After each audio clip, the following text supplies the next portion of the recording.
John McCoy is one of the regulars at this Jinx restaurant. We do have a nice downtown area. You couldn't ask for anything nicer. John will pay for his meal when he's done.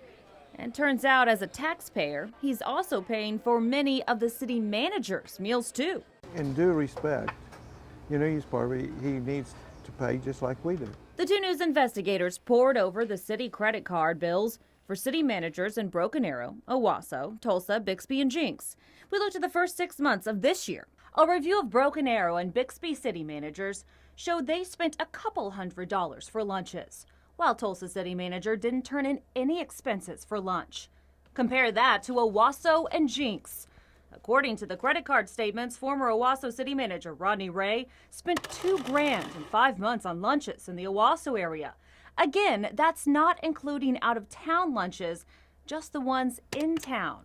While we didn't reach Ray, we did talk to Owasso city attorney. She says the lunches are business-related and were within city guidelines.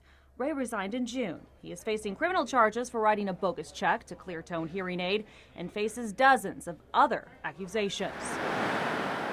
Meanwhile, over in Jinx, we looked over city manager Mike Tinker's statements and noticed a number of lunches listed under his travel budget. Travel, whether it's flying somewhere, hotel rooms somewhere, or meals, whether it's here or somewhere else, all comes under the category of travel.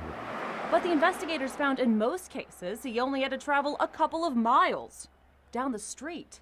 69 of Tinker's lunches were in town over a 6-month period, including an $89 tab at Waterfront Grill, $72 at Los Cabos, and $74 at Luby's Cafe, just to name a few. In all, those in-town lunches added up to $3,000 over 6 months. So a lot of this is involving economic development, visiting with developers, people that might want to come to Jinx for retail purposes.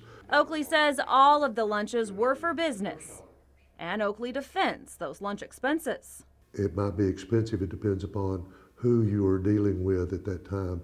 I don't think if we were trying to work with some economic development activities that they would expect us to bring them in here and unroll Subway sandwiches. Even if that means a pricier place. John would rather see the money spent on other city needs. I would like for them to fix the roads. If you'd like the 2 News investigators to track your tax dollars, send us an email at investigators@kjrh.com. Marla Carter, 2 News works for you.